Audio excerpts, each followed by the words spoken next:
Thanks so much for joining us here for day number 2 on KFFB's Open Mic. We have Senator Tom Cotton with us. And Senator, thanks for taking time and updating us here. We got a couple of big questions we're going to talk about. The big news seems like the Senate is actually taking upon themselves the resolution condemning the anti-Israel efforts of the United Nations, which was a jaw dropper for both sides, Democrats, Republicans, independents. That was something that we've always had as Israel. We've had their back. And this was kind of shocking for many here in Arkansas. What's your take on it? Well, the United Nations has long been a cesspool of anti-Israel, even anti-Semitic sentiment. So that's not surprising. What is surprising is that the Obama administration decided not to use our veto in the United Nations Security Council to protect Israel from that anti-Israel sentiment, as we've done for decades, as there was no reason to change our policy in the final days of the Obama administration. There was no crisis. There was no pressing reason to make this switch. I think Barack Obama is just personally, dislikes Benjamin Netanyahu, and he and John Kerry have a irrational obsession with the Jewish state. So I am extremely disappointed with the president and John Kerry. I'm disappointed with some of our allies for letting this go forward as well. I think this is a time to have a fundamental reassessment of our relationship with the United Nations and how much money we provide them and our participation in the United Nations as a whole, and to rethink that relationship and try to apply significant pressure to force them to reform their ways. When you see the change of power with President-elect Trump and even President Obama kind of totally at opposite ends on this particular issue, where do you think the new administration is going to lead us on that? Donald Trump is going to be a great friend of the Jewish state. He understands the widespread support among the American people for Jews to have their homeland in the biblical Holy Land.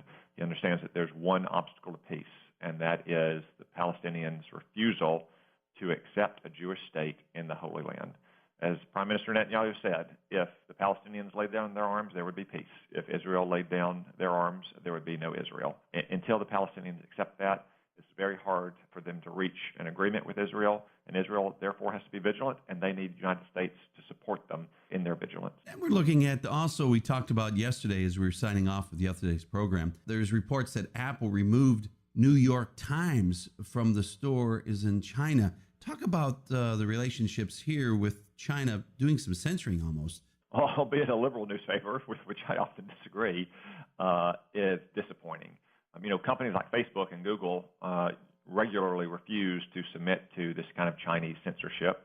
Apple agreed, though, unfortunately, which I think is particularly regrettable since Apple also does not fully cooperate with law enforcement and intelligence at the federal, state, and local level to get access to data on the suspects' iPhones or computers, even when there's a valid court order. I wish, a great American company like Apple would stand more strongly for freedom of speech overseas, and I wish they'd work a little more cooperatively with law enforcement here in the United States. And then also kind of brings us to another question when you look at Facebook and Apple and talking about trying to crack down on fake news.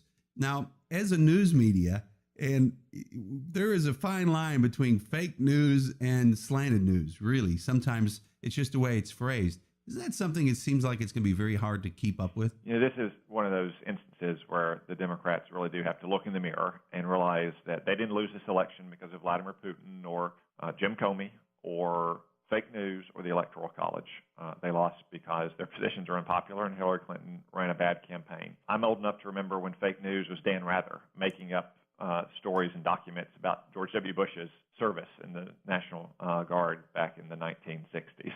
But I guess, the Democrats don't like it when it's applied to stories that help them, but they want to find all kind of stories that hurt them and call it fake news.